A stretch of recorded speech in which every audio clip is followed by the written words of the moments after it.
Our correspondent, Colleta Wanjohi, now joins us from Addis Ababa. Colleta, a very good morning to you. Hope you can hear us this time.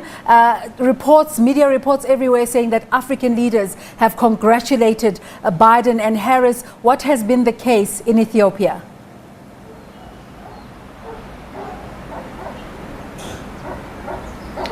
Well, from here, Addis Ababa, the African Union headquarters, there has been a lot of excitement. We might say that the African Union chairperson, Musa Faki Mahamat, right immediately Joe Biden was announced as the president-elect, went on his Twitter handle and said, congratulated Joe Biden and said Africa looks forward to working with him with mutual respect and shared values. Well, Africa has been on the other side, on the hit side of President Trump. He's called African countries shithole countries. He has implemented, for example, immigration visa bans. He has put some countries like Nigeria on Muslim banned countries. So people are looking forward to something that will be better with Joe Biden. And also a very important thing that Africa is the recipient of carbon emission, yet it doesn't emit so much. And we've seen the United States that has been contributing about $3 billion into the Paris Agreement, pulling out as of 4th November. So people are hoping that with Joe Biden, all this, there will be a reversal to this.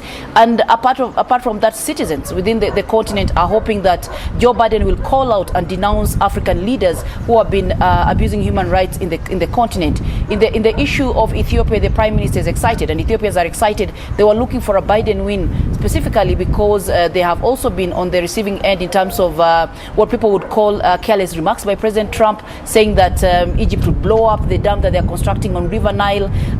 Quite disrespectful. And also, they, like you've said, the withdrawal of over 130 million as aid in a bid to coerce Ethiopia to accept to Egypt's demand on operation of their own dam. Well, that has been a big issue. So Ethiopians are excited, and we've seen the spokesperson of the Prime Minister saying that the world just became lighter.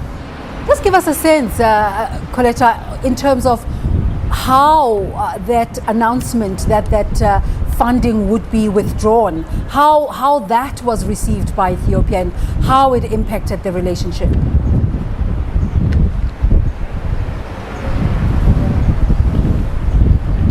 Well, a lot of excitement.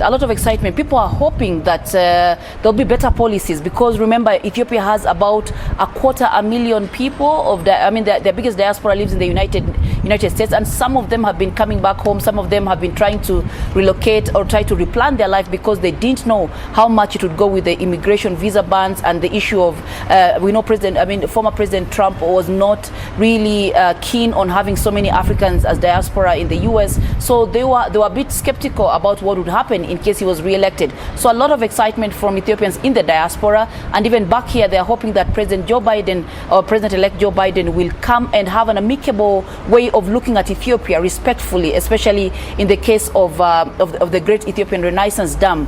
Well, whether Ethiopia will accept to have a US-led or a US-led talks between Ethiopia and Egypt on the dam, that's another story. But it's quite a relief for them, because Joe Biden kind of brings sanity, according to what Ethiopians are saying.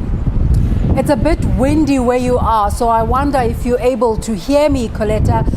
But another conversation that's taking place with regards to this announcement is how Kamala Harris's ascension to the vice presidency affirms women, not only in America, not only in India or in Jamaica, but it affirms women leadership all over the world.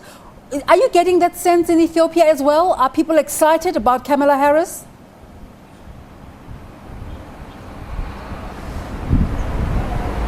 Definitely, a lot of excitement on the aspect of women empowerment. We know it is an agenda that has been pushed by the African Union, whose headquarters is here.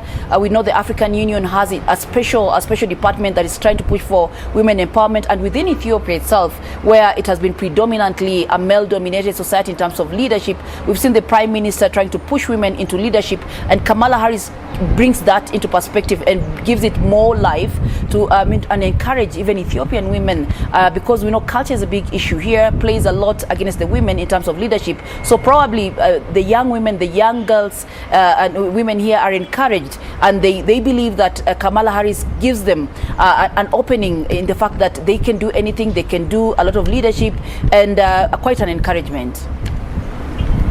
Thank you so much there, Colleta Wanjohi, giving us the Ethiopian response, a reaction to developments in the United States.